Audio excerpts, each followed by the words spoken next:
Net neutrality, what is it and why is it important to you? 90% of the internet population has no clue what the term net neutrality is, although they enjoy the fruits of it on a daily basis. If it were to end today, the internet as we have come to know it would cease to exist. This is not an alarmist conspiracy theory, it is a fact. The idea is on the table, and it will not be long before it is being pushed as the agenda of the day. Read on to know more about net neutrality and how it affects us all. Let's examine what it is and what we stand to lose by its loss. As the internet is operated now, all traffic is sent at the same speed no matter where it comes from.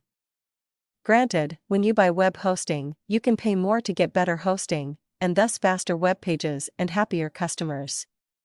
But when it comes to actual internet service, this is not the case.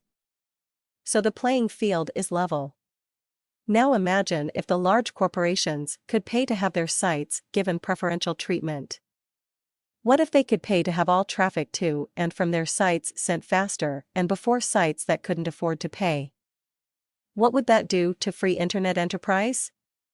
How would the mom and pop survive? As it stands today, a small business and large corporation all get the same shot at traffic. As a devoted small business consulting agent, this makes me optimistic.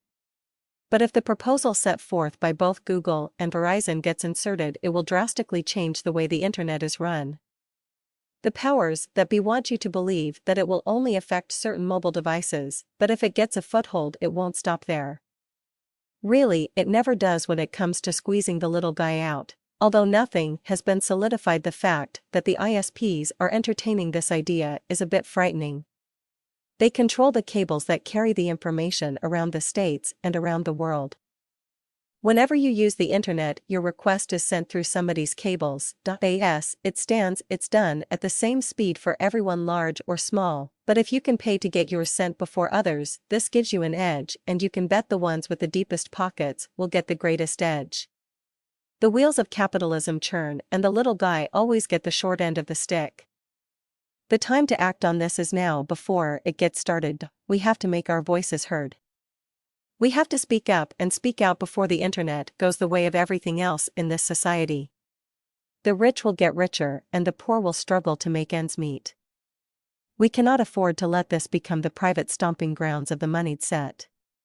We cannot afford to let money be the guiding influence of this, the last hope of those trying to get ahead in America.